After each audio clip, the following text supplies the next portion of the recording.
pay it back. So it's kind of... South Carolina's 60-hour pre-license Unit I training program. Welcome back. You have completed sessions A1 through A5 so far. We will start with session A6 now. Good luck with the learning. Now, the loan estimate replaces the artist formerly known as the good faith estimate. And it was for the same thing, but it looked a little different. The loan estimate is... the dogs keep trying to get to the cat. The print's bigger. The format is easier to compare. So again, the loan estimate's the new form. It replaces the good faith estimate. And like we said, the lender must give that to the consumer within 3 days after loan application. What the hell is that? And the borrower must the green screen. No, we don't want that. Now the closing disclosure, the form at the end, that one actually, it replaces the HUD-1. The HUD-1, well, I don't want to say it replaces, because the HUD-1 closing disclosure, you guys have probably heard of that. I'm at Unit A6. That was the breezing through this shit, that man. All the parties shared. So there was one closing disclosure for the buyer and the seller. It was called a HUD-1. But because of TRID, what they did is they separated that closing disclosure into 2 separate ones. One for the buyer, one for the seller.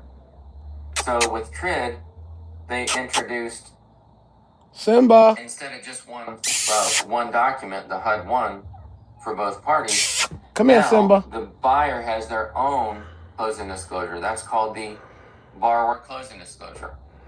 And the seller has a Hey, double tap that screen for me, please. Let me get a like. Seller closing Can I get a thumbs up? Now, like I said, those are for federally regulated loans. No, you're not gonna do it? Okay. Cool. There you go. Look at that. Majority, you can look at that. When we were in a closing, those are 90%. Now, we still do have some closings that are cash deals. Well, if the buyer's paying cash, TRID doesn't apply. That's right. Because remember, the big part of TRID is that want to protect the consumer that's borrowing money. Well, if they're paying cash, they're not borrowing money. So, truth in lending, RESPA. The seller closing disclosure and the buyer closing disclosure if it's a cash deal. If it's a cash deal, the closing attorney will dust off the old HUD-1 and just truth in lending. So we still have the HUD-1 RESPA for cash deals. Integrated disclosure. But there you go. There you go. Hey, can I get a thumbs up or no? It's the lender's responsibility to make sure they hit those time frames. So cost you too much to give a fucking thumbs up, asshole. Get the fuck on. There you go. If the buyer does not get the closing disclosure 3 days before closing, then the lender is the one that's going to be in trouble, and they're going to be Christmas and I'm in school. Are going to be issued fines at 49 years old. As far as you and me, the real estate agents, we're not the TRID police. We're supposed to understand the guidelines and everything, but it's not us to blow the whistle. Simba. Now, the closing attorney is aware of the guidelines too. So between the closing attorney and the lender, they should be hitting these dates.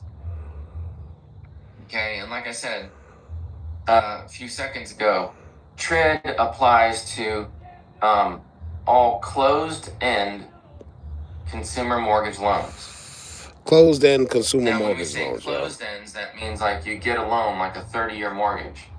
It doesn't apply to like home equity lines of credit, like a HELOC, where you might get a $50,000 home equity line of credit on your house, but that's an open-ended thing. I mean, you've got a $50,000 equity line, you can borrow $10,000 and then pay that back, and then borrow some more and pay it back. So it's kind of open-ended. It's revolving. That doesn't apply. TRID doesn't apply to that. Simba.